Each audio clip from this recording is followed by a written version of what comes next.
Muy buenas noches, muy buenas tardes o muy buenos días, según el momento en el que ustedes, amables estudiantes y público, nos escuchan y nos ven.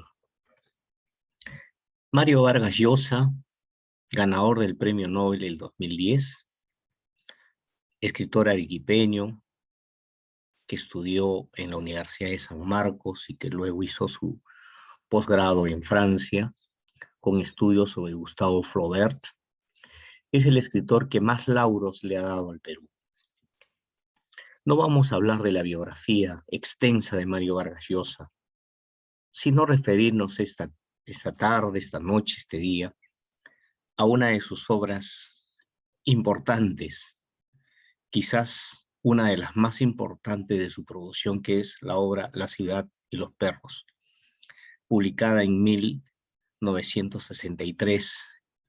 Un año antes había ganado el premio Cis Barral y el año del 63 el premio de la crítica española. La historia de Vargas Llosa es extensa, como les decía. Se inició el año de 1959 con un cuento, con un libro de cuentos ambientado en Piura, una huelga estudiantil, y posteriormente vinieron la gran cantidad de extraordinarias obras de nuestro escritor Mario Vargas Llosa. El año del 63 se publica La ciudad y los perros, inaugurando también un nuevo momento en la literatura hispanoamericana, y este nuevo momento va a tener un nombre: el boom hispanoamericano. ¿Por qué boom? Porque viene a ser una explosión de calidad, una obra que va a ser inmediatamente traducida a múltiples idiomas, va a tener un récord de ventas. ¿Y por qué razón? No solo por su contenido, que es sobre un colegio militar, sino también y sobre todo por su forma en cómo presenta este contenido, es decir, por su estructura narrativa. Vargas Llosa va a experimentar con la narración, mezclando presente, pasado, futuro, rompiendo tiempos y espacios. Ello va a dar a la historia de la literatura una obra con una calidad extraordinaria. Se atrevió a ser un vanguardista en el uso del lenguaje. La ciudad y los perros, entonces, ha sido traducida a una serie de idiomas. Actualmente posiblemente pasan de los 25 idiomas. Originariamente el título era La morada del héroe, o también llamado Los impostores. Posteriormente, La ciudad y los perros quedó como tal. Hablemos de los ambientes. ¿En qué ambiente se lleva adelante la novela La ciudad y los perros? Y el primer ambiente al cual nos tenemos que remitir es la del Colegio Militar Leoncio Prado, que se encuentra en el Callao, sobre todo en un lugar llamado La Perla. ¿Qué es este colegio? Es un colegio de secundaria, pero militarizado, que está regido por normas estrictas. Es como si fuera un estamento militar, pero en realidad es un colegio, y a los que ingresan en tercer año de secundaria le llaman los perros, porque tienen un bautizo y son tratados de una manera denigrante, porque los de cuarto y los de quinto los tratan así a los de tercero, porque también ellos recibieron esa especie de bautizo. Así que acá se lleva adelante todo ese argumento, tanto la primera, la segunda parte de la obra, como el epílogo, se desarrolla dentro de los recintos del Colegio Militar Leoncio Prado, ¿correcto? Que está en La Perla. Pero al margen de esto, a través de las distintas formas de narración que tiene Vargas Llosa, en el cual no respeta una linealidad narrativa, sino que va rompiendo tiempos y espacios, y en esa rotura de tiempo y espacio nos remite por ejemplo, a Miraflores, donde vive y se lleva algunas anécdotas e historias del protagonista principal, que es el poeta, conocido con el nombre de Alberto Fernández. Y hacia el lado de la derecha pueden ustedes ver el barrio de La Victoria. Es donde también los del colegio militar se escapan. No tanto se escapan, sino en sus días que tienen de salida, que es los sábados y domingos, van a buscar prostitutas. Y acá está el mítico personaje de la prostituta llamada la de las pies doradas, ¿no? Que es en el barrio de La Victoria, en el barrio de Guatica, en el antiguo barrio de Guatica. Así que además del Colegio Militar Leoncio Prado, tenemos Miraflores, algunas calles como Berlín, Ferré, Shell, Larco y el barrio de La Victoria. Pero también tenemos Breña. Hay algunos momentos en la novela que hablan de personajes caminando hacia el Colegio La Salle, por la avenida Arica, pero también se habla de la avenida Salaberry en Jesús María, al igual que Surquillo, y también la Plaza San Martín y el mítico cine que ahí existía, que era el cine principal, que era el cine Metro, que se encontraba en la Plaza San Martín. Luego tenemos nosotros en un segundo plano a los personajes. Ahora vamos a conocer a los personajes principales de la obra La ciudad y los perros. Ya sabemos que perro se le llamaba a los alumnos ingresantes, a los estudiantes de tercer año de secundaria que eran sometidos a humillaciones por cadetes fuertes de cuarto y de quinto año de secundaria, ¿no es cierto? Un mítico personaje y un personaje que está presente en la novela, tanto que yo diría hasta que opaca al personaje principal, es el jaguar. Es el personaje que va a formar el círculo, que es un grupo de cadetes que van a hacer frente a los abusos que cometen los grados superiores. Él se va a convertir en el líder del grupo por su bravura, ¿no es cierto? Por su temperamento. Pero también al final vamos a descubrir que el jaguar es el principal sospechoso del asesinato del cadete llamado Arana, o más conocido como el esclavo. Luego tenemos a Alberto Fernández, personaje principal, conocido como el poeta. Podemos decir que es el alter ego de Mario Vargas Llosa, ¿no? Porque recordemos que Vargas Llosa estudió en el Colegio Militar Leoncio Prado y que Alberto Fernández es un escritor de novelas pornográficas, como era una forma de sobrevivir.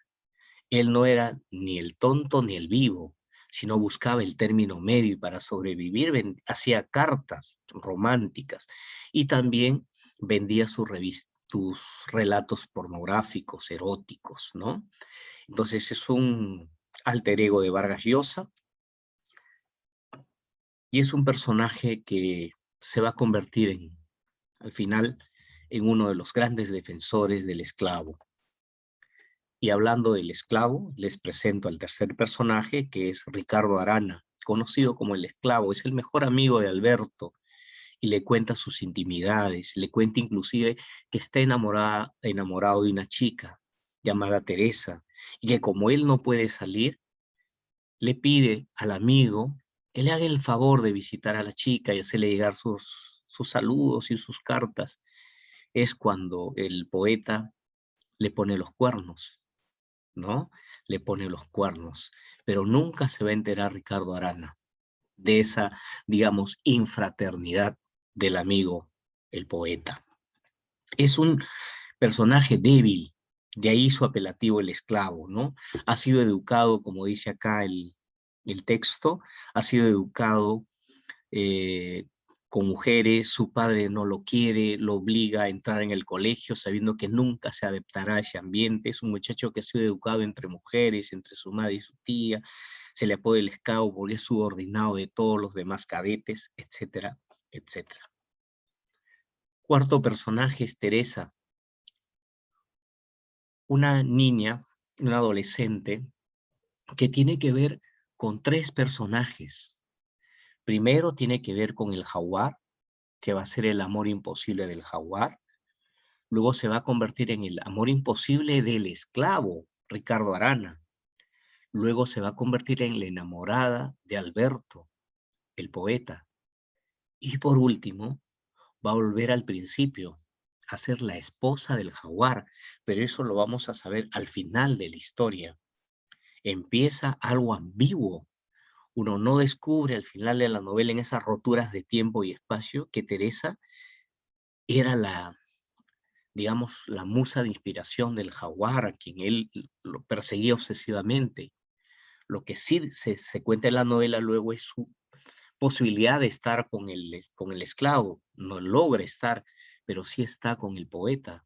Y al final, de manera ambigua, sabemos de que se va a casar con el jaguar. Es decir, en resumen, Teresa tiene que ver con la vida de estos tres cadetes, con el jaguar, con el esclavo y con el poeta. Entre otros personajes que pertenecen al círculo está el Boa, ¿no? Es un chico sádico, tiene relaciones sexuales con una perra a la que la llaman la malpapeada. Luego está Bayano, que es un cadete negro, también violento, ¿no? Amigo del cadete Boa y enemigo de Alberto, el poeta. El que roba el examen al inicio de la historia es Cava, a quien le llaman el Serrano, y que van a expulsar del colegio, porque van a datear que él ha sido el que robó los exámenes de química. ¿Y quién va a ser el datero, el que da el dato de que Cava es el ladrón? Va a ser el esclavo, debido a que llevaba muchos días, muchos fines de semana sin salir y quería ver a su posible enamorada Teresa. El círculo estaba conformado, los que se forman para defenderse de los abusos de grados superiores, por el jaguar, Boa, Cava, Alberto el poeta y Rulos. Otro personaje importante es el teniente Gamboa. Quien sabe es el único militar justo, ecuánime, de un carácter fuerte, pero al cual todos le tenían respeto. Del resto de los militares que aparecen en la historia, más bien hay motivo de burla y de cólera. Él es el único en quien tanto el jaguar como el poeta Alberto confían al final de la novela en sus verdades, en sus temores, en sus miedos. Tenemos el capitán Garrido, que era el superior inmediato del teniente Gamboa, tenemos el teniente Guarina, tenemos el suboficial Pessoa, el teniente de servicio Pedro Pitaluga, amigo y compañero de Gamboa. Y en grados superiores tenemos al comandante Altuna, al coronel, el director del colegio, un hombre bajo, que al final le va a decir a Alberto que se quede callado, que no hable que hubo un asesinato, porque si no va a dar a conocer él también las revistas, las cartas de amor y las historias pornográficas. Prácticamente lo pone entre la espada y la pared al poeta para que no siga con su deseo de encontrar al asesino de su amigo, el esclavo. El mayor, luego tenemos al profesor de química, luego el profesor Fontana, el profesor de francés, a quienes todos los alumnos se burlan y le llaman marica, y luego el capellán del colegio, que es un cura rubio y jovial que pronuncia sermones patrióticos, predicando el amor y el amor a Dios y el amor a la patria. Vargas Llosa se consagró como un diestro manejo del lenguaje porque va a utilizar técnicas de escritura novedosas propias del boom. ¿Cuáles son esas técnicas más relevantes? Por ejemplo, tenemos algunas innovaciones que son claves en esta novela La ciudad y los perros. Uno es la ruptura de la línea argumental. Si nosotros tenemos una línea argumental que es de la siguiente manera. Se inicia cuando se está robando el examen, pero no se descubren luego al que intenta robar, ¿no es cierto? Posteriormente se da la muerte de Arana, sigue avanzando la historia, las investigaciones, y al final la expulsión de Cava, incluso la expulsión de Gamboa, y el final de la historia. Pero en esa línea se va rompiendo como capítulos de una telenovela o de una serie, y a eso se llama ruptura de la línea argumental, a través de disgregaciones hacia el pasado, hacia el recuerdo, tanto de la vida del jaguar, de la vida del esclavo, o de la vida del poeta, el personaje principal, incluso de Teresa, incluso de Teresa. Luego tenemos los cambios de punto de vista, combinaciones de la primera persona, la segunda y la tercera. El yo pasa luego a convertirse en un tú y luego en un él. Esas combinaciones en el punto de vista de la narración. Luego tenemos los rompecabezas temporales, este romper tiempos y espacios en la novela. Luego tenemos los contrapuntos, que es como flashback, como idas hacia el pasado. Y luego tenemos el monólogo interior, que son reflexiones de cada uno de los protagonistas de esta historia. En resumen, el narrador predominante en la novela es el narrador omnisciente, es aquel que todo lo ve, todo lo sabe, se va hacia el pasado, hacia el futuro, que es el alter ego del escritor, que es el alter ego del personaje, el poeta. Tenemos también lo que reitero, los continuos cambios de la voz narrativa.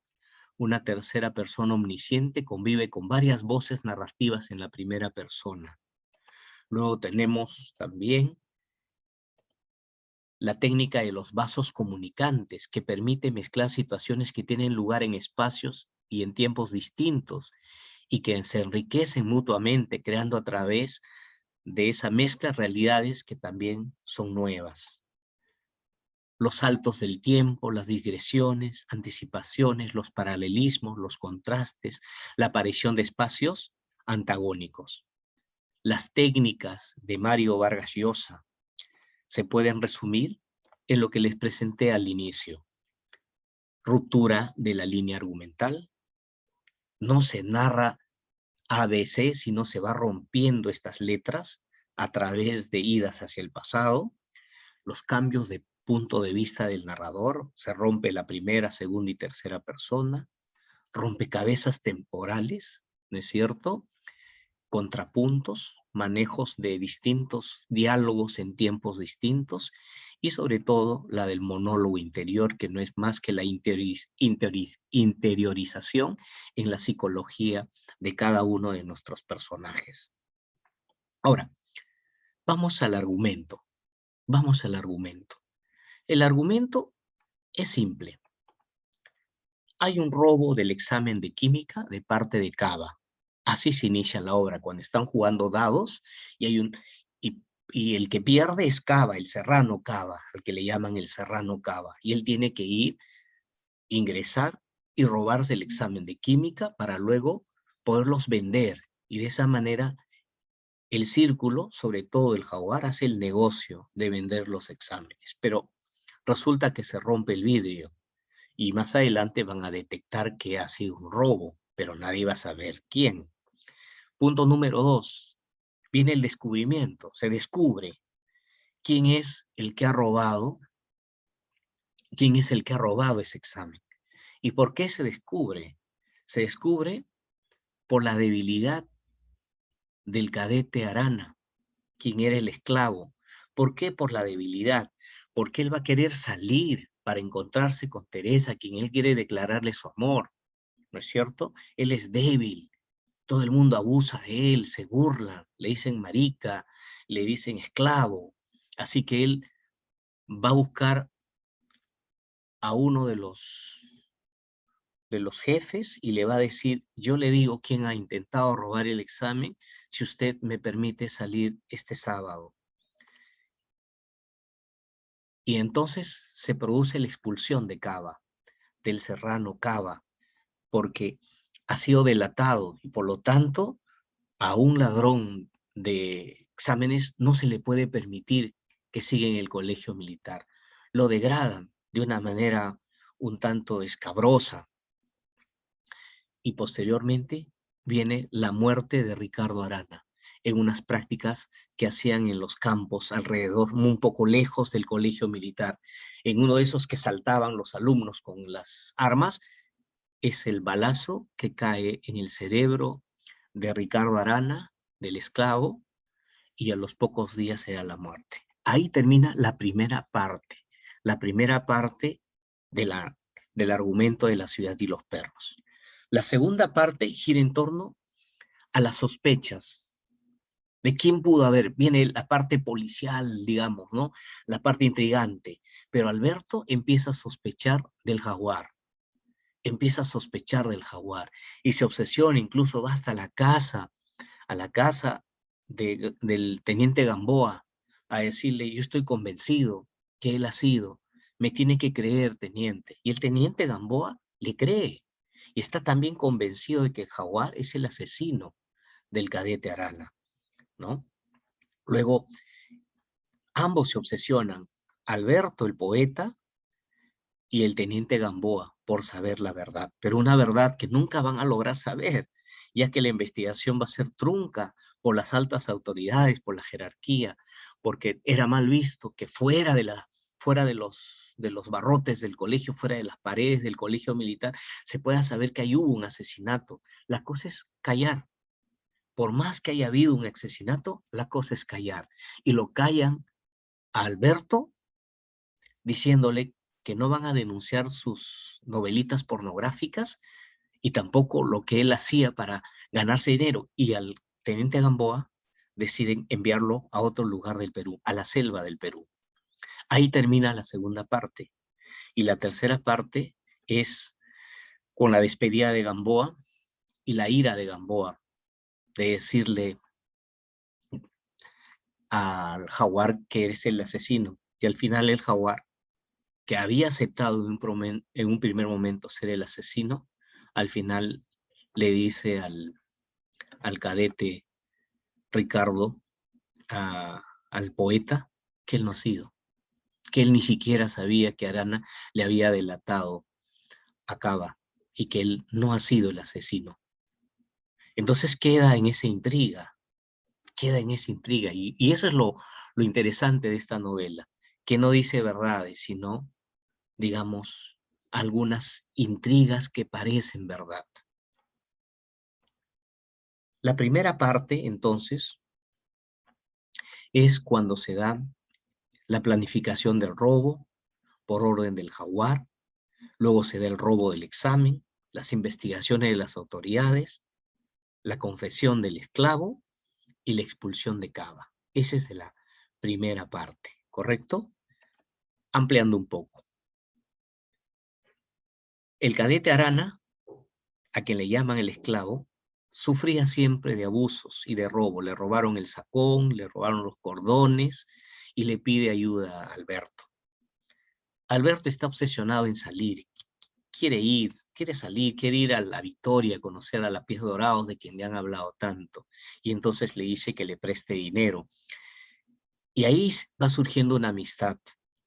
Y no solo Arana le presta dinero, sino también le confiesa que está enamorado de Teresa y le dice al poeta que le escriba cartas de amor para ella. Y si va a salir, esta vez, por favor que la visite y que le diga que la próxima semana él va a poder salir.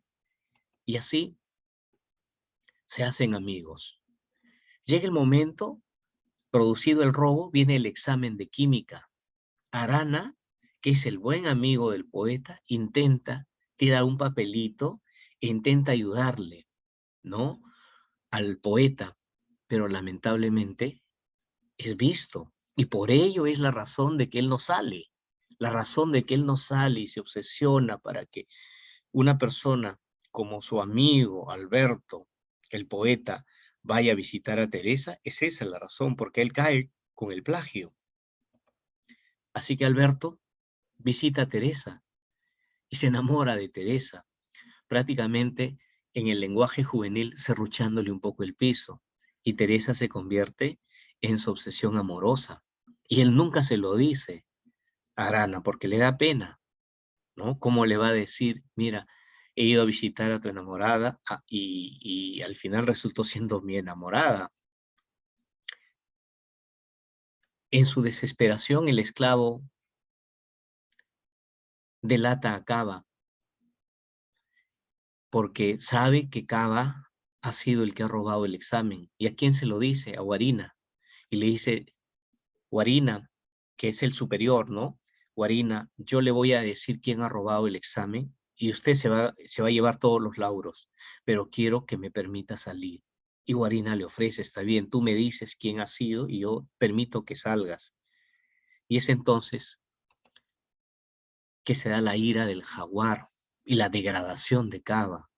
Jaguar monta en ira porque dice, alguien ha delatado a Cava, alguien ha delatado y ese lo va a tener que pagar.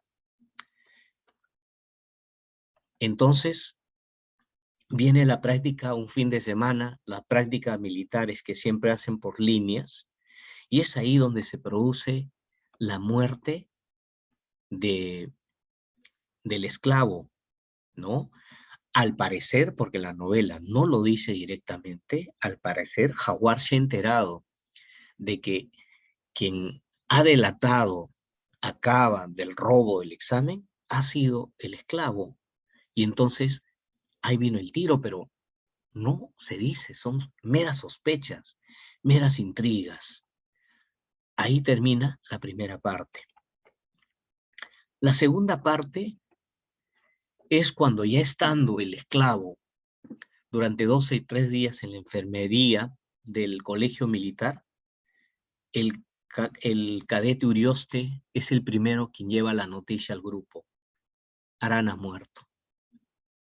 Y entonces se da el comunicado oficial. Y el comunicado oficial es que el cadete Ricardo Arana, más conocido como el esclavo, ha sufrido un accidente. Él mismo se ha disparado sin darse cuenta, producto quizás de su inexperiencia y de su miedo.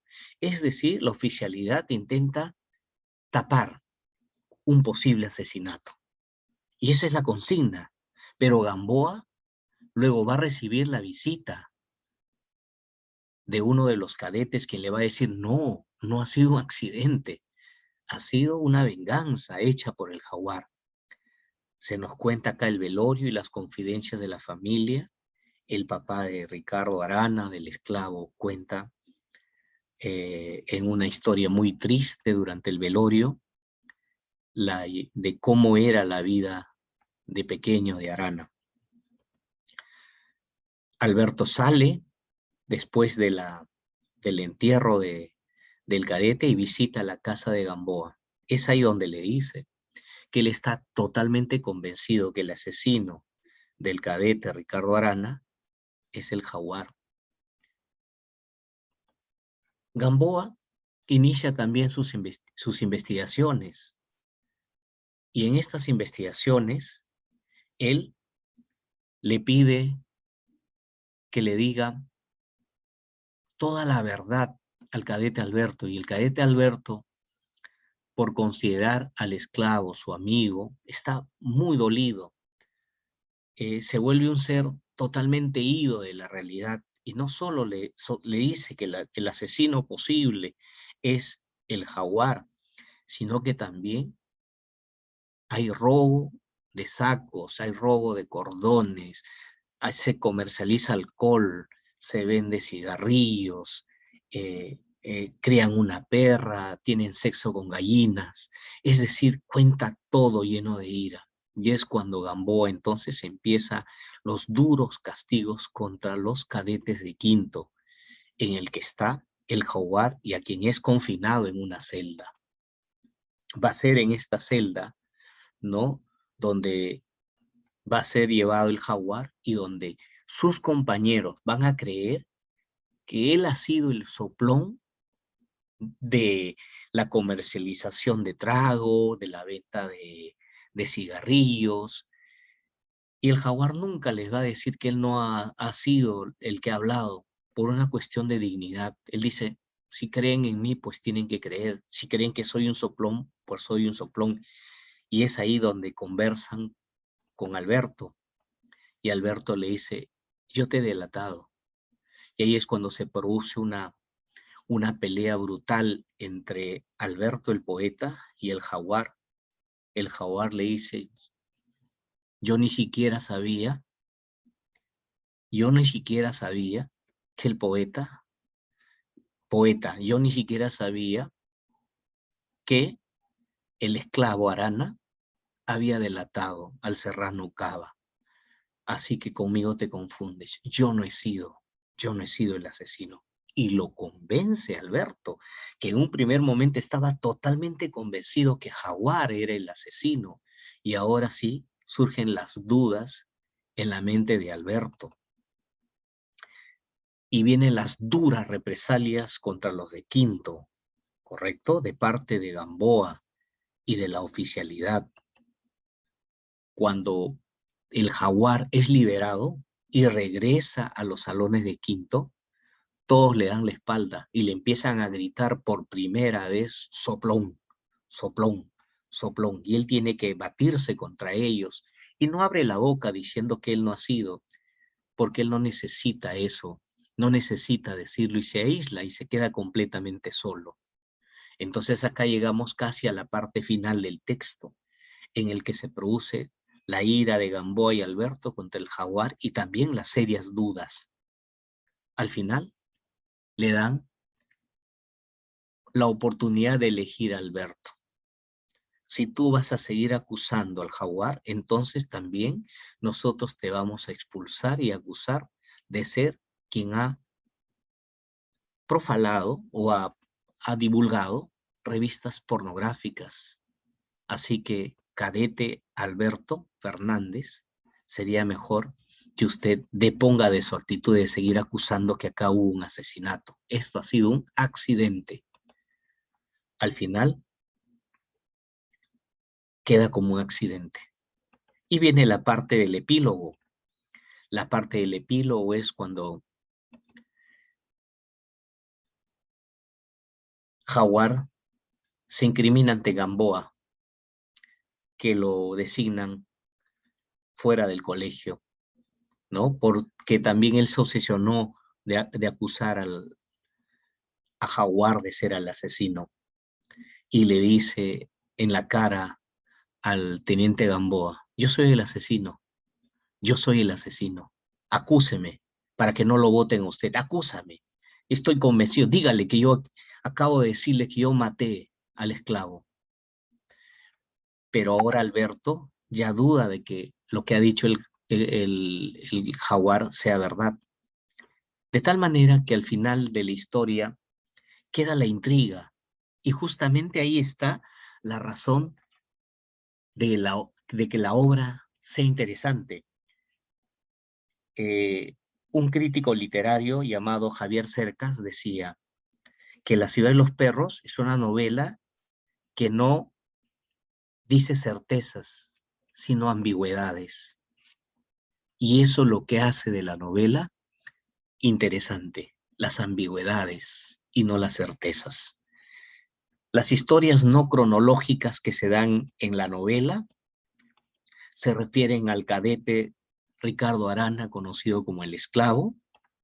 Se dan también a través de Alberto Fernández, el poeta, y se da también a través de la vida del personaje más contradictorio y el más interesante de todos, que es el Jaguar, que se inicia como algo brumoso, no sabemos quién es el primer personaje que empieza a perseguir a la chica Teresa, y al final también un tanto brumoso, aunque ya nos damos cuenta que Jaguar es el que al salir del colegio militar Leoncio Prado se va a casar con Teresa. La ciudad y los perros, repito, es una novela que no ofrece certezas, sino ambigüedades. Y eso hace que sea una novela muy interesante. Muchísimas gracias. Muy buenas noches.